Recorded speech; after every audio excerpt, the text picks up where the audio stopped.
Su Excelencia Sergio Franza Danés, presidente del Consejo de Seguridad. Su Excelencia señor Iván Simonovic, presidente de la Comisión de Consolidación de la Paz y representante permanente de Croacia. Su Excelencia Carlos Ruiz Musier, representante especial del Secretario General. Excelencias representantes de los Estados miembros del Consejo de Seguridad de Naciones Unidas. Mi saludo a mi compatriota Rodrigo Botero García. Excelencias, la paz en Colombia es de una construcción diaria.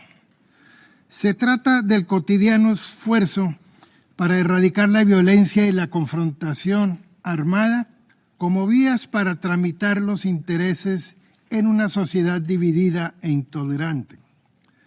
La constante en la historia de la humanidad nos demuestra que la paz demanda esfuerzos permanentes.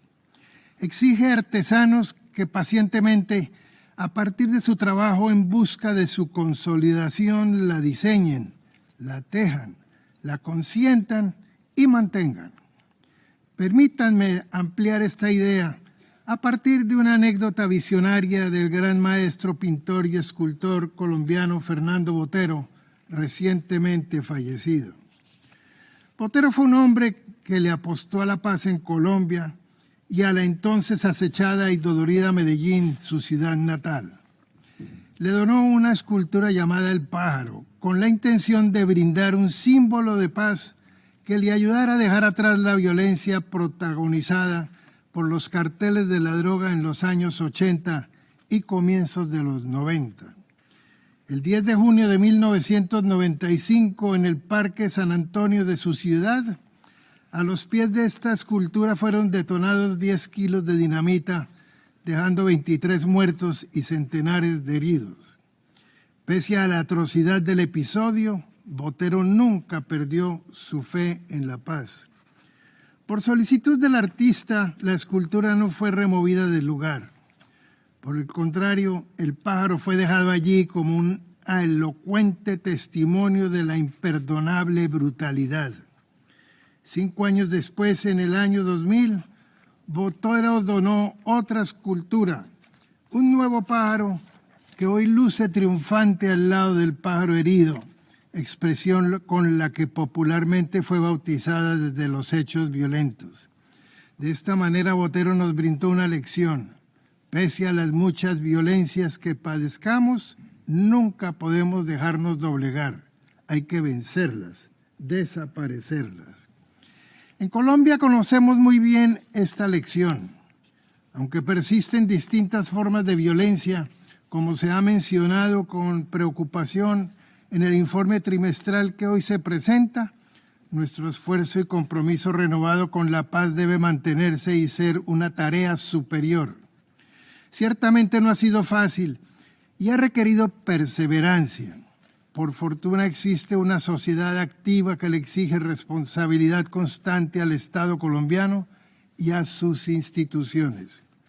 Es mi propósito destacar en este punto que la decisión de Colombia de llevar los acuerdos de paz de 2016 ante este Consejo de Seguridad de Naciones Unidas fue la muestra de la voluntad de entonces de alcanzar la reconciliación de manera irreductible. El cometido que lo acordado tuviese un alcance de obligatorio cumplimiento independientemente de la voluntad política de los gobiernos de turno. Excelencias, en esta ocasión quiero referirme a 2 temas fundamentales de la paz de Colombia. El primero, la necesidad de que lo pactado en 2016 sea inviolable. Segundo, el reiterar que los diálogos que se continúan adelantando con los diferentes grupos y actores armados sea herramientas fundamental hoy y todos los días para conseguir la paz total en todo el territorio nacional.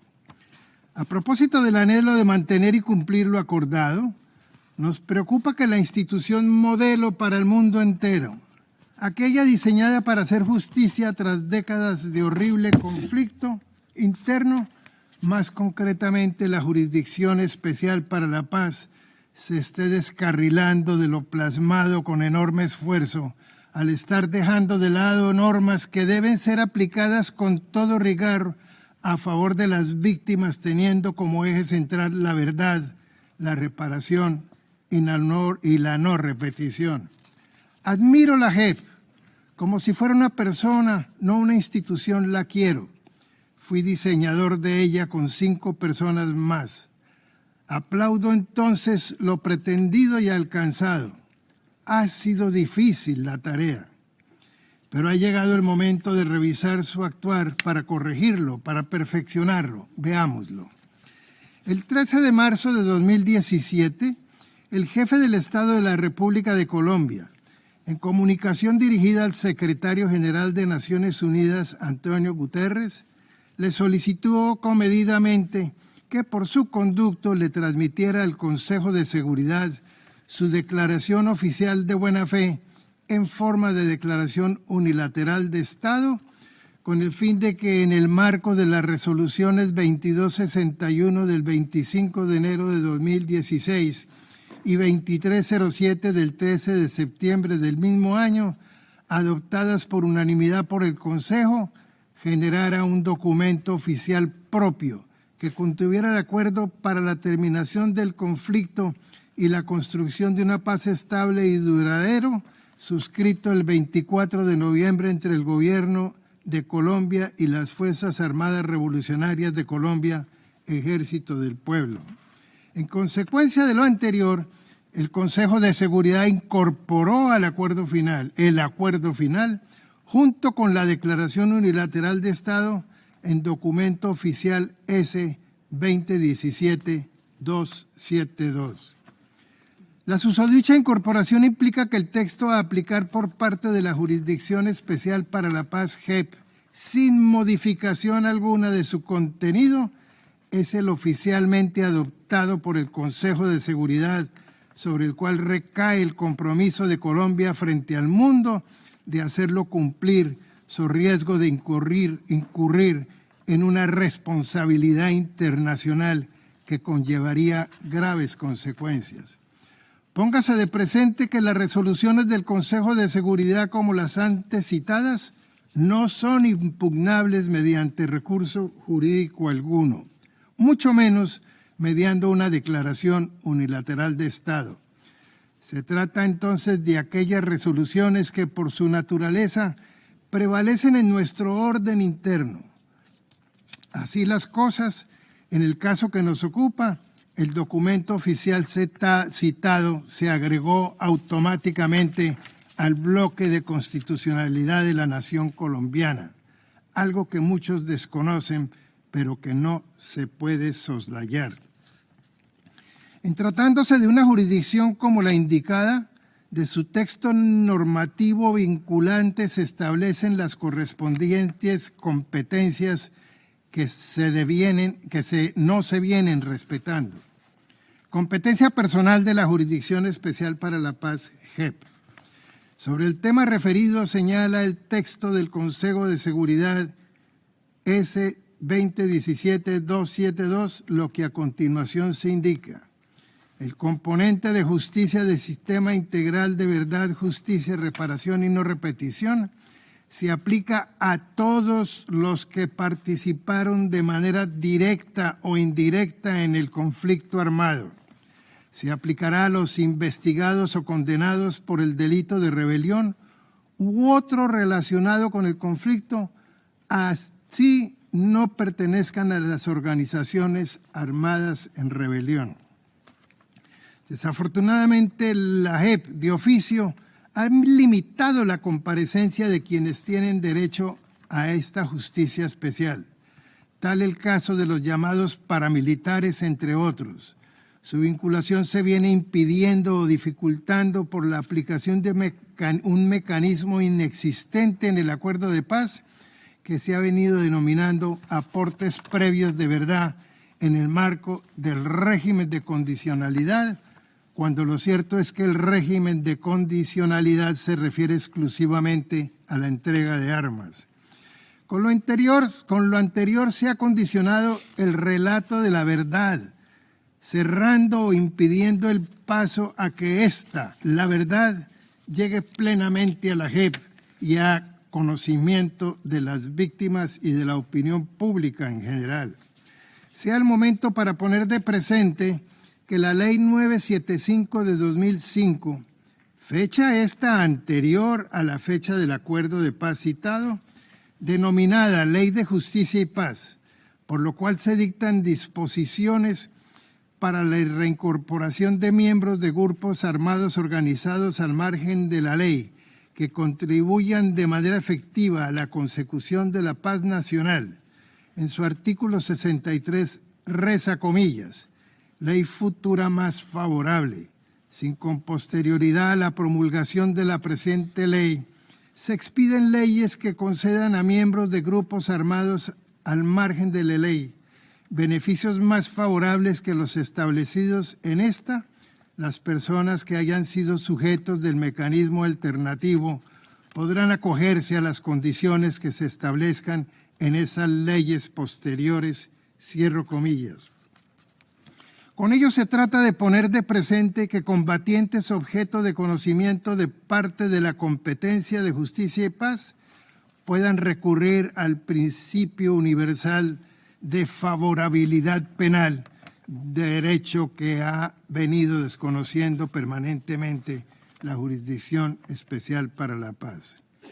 Agrega el punto 512 Justicia 232, párrafo segundo ya citado, comillas, respecto de los combatientes de los grupos armados al margen de la ley, el componente justicia del sistema solo se aplicará a quienes suscriban un acuerdo final de paz con el gobierno nacional, cierro comillas.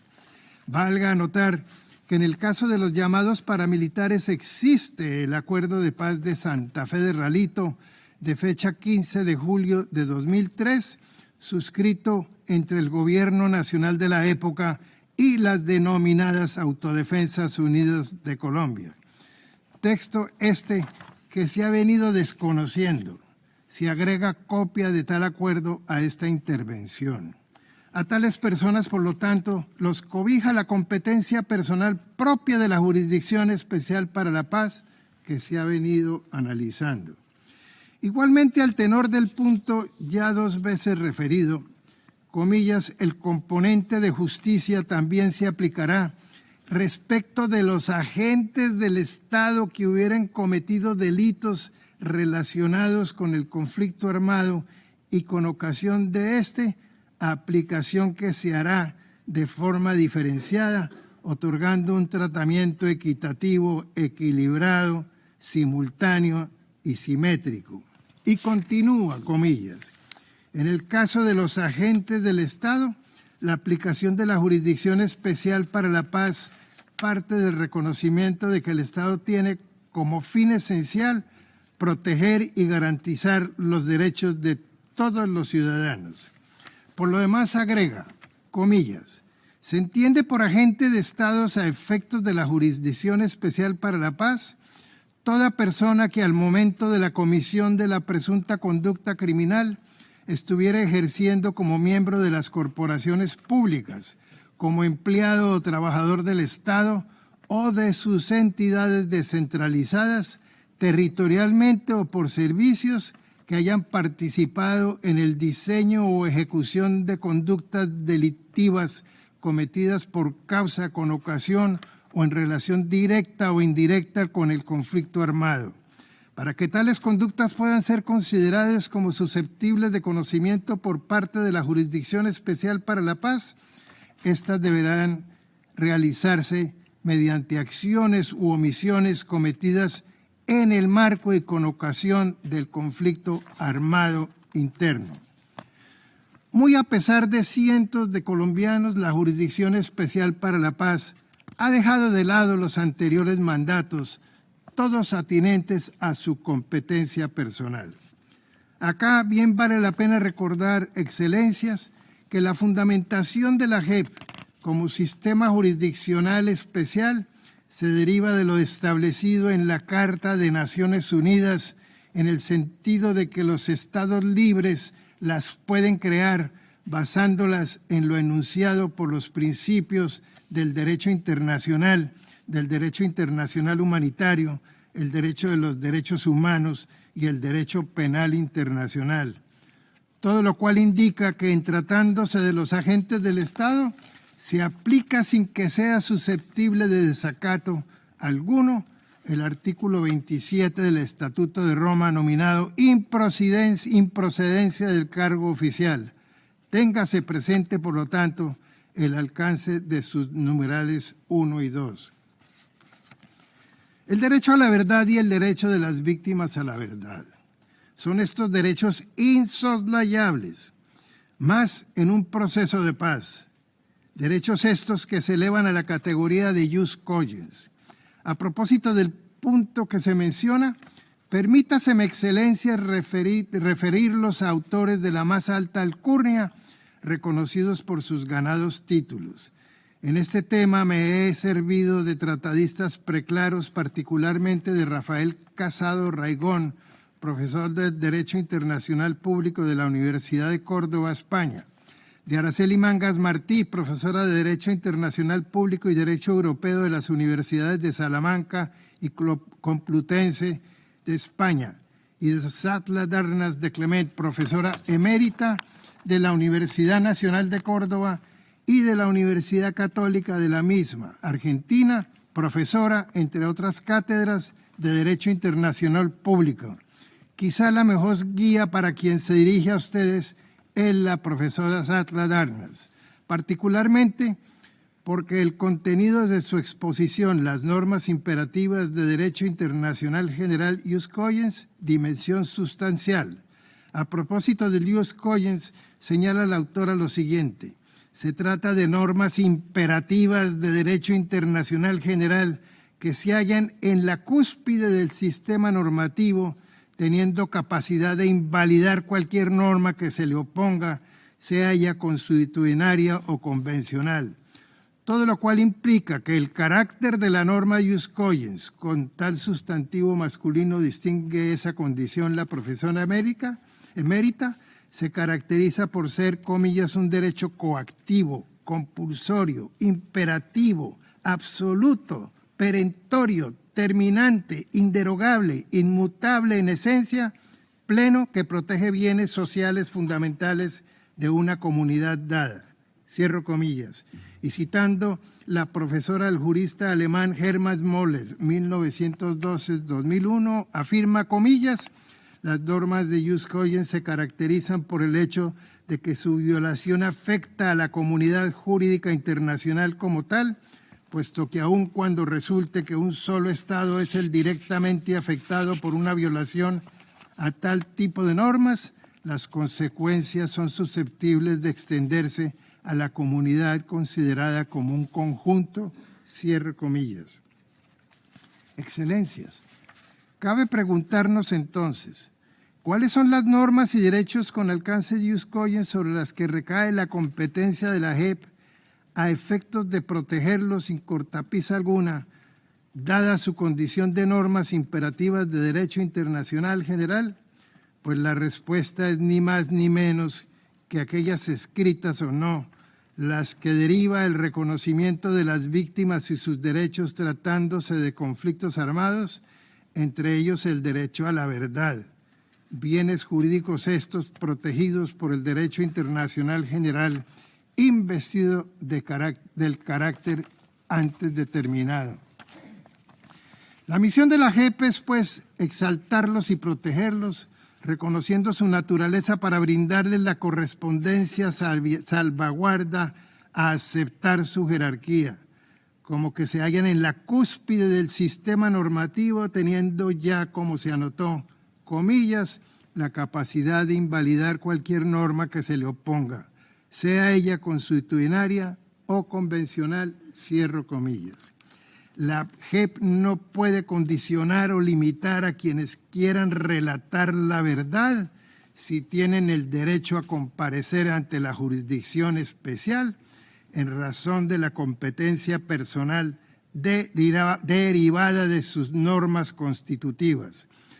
Tal el mandato, además, que la Jurisdicción Especial recibió del acuerdo de paz tantas veces referido, acuerdo final para la terminación del conflicto y la construcción de una paz estable y duradera en Colombia, recogido oficialmente por ustedes, excelencias, en su documento oficial S-2017 del 272. Nulla pene sine lege, no hay pena sin ley. Así lo consagran los estados constitucionales. Toma más fuerza en un estado social de derecho como lo es Colombia. Hace parte ese principio del derecho humano al debido proceso. La JEP en materia de penas está obligada a aplicar las sanciones previamente establecidas en el acuerdo de paz, recogido en el tantas veces mencionado documento suboficial del Consejo de Seguridad y no otras. El Tribunal para la Paz, órgano de cierre de la Jurisdicción Especial para la Paz. En el punto 5 del acuerdo, número romano 3, procedimientos, órganos y sanciones del componente de justicia del Sistema Integral de Verdad, Justicia, Reparación y No Repetición, en el último inciso del numeral 45, claramente se pone de presente que, comillas, el Tribunal para la Paz será el órgano de cierre de la Jurisdicción Especial para la Paz que se crea en el Sistema Integral de Verdad, Justicia, Reparación y No Repetición, cierro comillas. Vinculada a la JEP al documento propio del Consejo de Seguridad y mediando la Declaración Unilateral de Estado y además sujeto a las resoluciones 2261 del 25 de enero de 2016 y 2307 del 13 de septiembre del mismo año del mismo Consejo, nuestro Tribunal Especial se convirtió en una jurisdicción especial internacionalizada. Sus decisiones tienen alcance más allá de nuestras fronteras, efectos erga omnes universal. Así no puede ser limitado por las jurisdicciones locales, ni puede desconocer el texto oficial del acuerdo. Su obligación es propender por la seguridad jurídica internacional, limitar derechos que debe anteponer por encima de cualquier consideración hace daño, a más de la peligrosa responsabilidad en que pueden incurrir sus prestigiosos magistrados. Su condición como órgano de cierre se reiteró en el acuerdo del 9 de noviembre de 2016, suscrito entre el Gobierno Nacional y las FARC. El numeral romano 3 de dicho acuerdo, punto 2, letra A, indica claramente, comillas, la Jurisdicción Especial para la Paz es una jurisdicción especial que ejerce funciones judiciales de manera autónoma y preferente sobre los asuntos de su competencia, en especial respecto a conductas consideradas graves infracciones al derecho internacional humanitario o graves violaciones de los derechos humanos.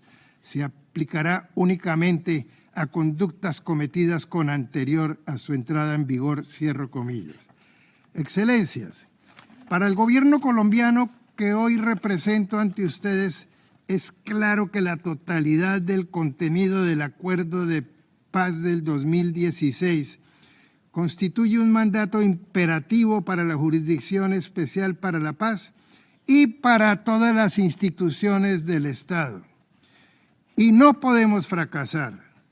Para que no quede duda alguna, el señor presidente de la República, Gustavo Petro Urrego, procederá en los próximos días a reiterar la declaración oficial de buena fe en forma de declaración unilateral de Estado ya efectuada por uno de sus antecesores, a fin de asumir la responsabilidad directa de proteger y hacer cumplir lo acordado en los términos recogidos en el documento oficial S-2017-272 de esta histórica corporación que hoy nos congrega.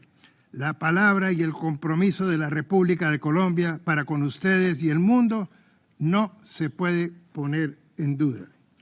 Segundo tema, breve pero definitorio. Me permito destacar que los diálogos que en la actualidad adelantamos con los diferentes grupos y actores armados son la herramienta fundamental para conseguir la paz en todos los territorios del país y aliviar el impacto humanitario de la violencia armada y criminal. Sabemos como gobierno que esto debe conjugarse con la intervención de la totalidad de las instituciones del Estado. Esto nos lo proponemos de mano del Plan Nacional de Desarrollo, ya conocido y mencionado ante esta misma honorable institución en ocasiones anteriores. Entendemos la inquietud que pueda causar en algunos momentos en la comunidad internacional y de golpe en este Consejo de Seguridad la ambiciosa y desafiante apuesta de paz total que hacemos en Colombia y que se suma al desafío de un diseño institucional complejo. Sin embargo, vengo ante ustedes con la seguridad de que esta apuesta es un compromiso adecuado y proporcional a la responsabilidad que como Estado y como Gobierno, bajo la batuta del señor Presidente de la República, Gustavo Petro Urrego, tenemos con la sociedad y con las víctimas.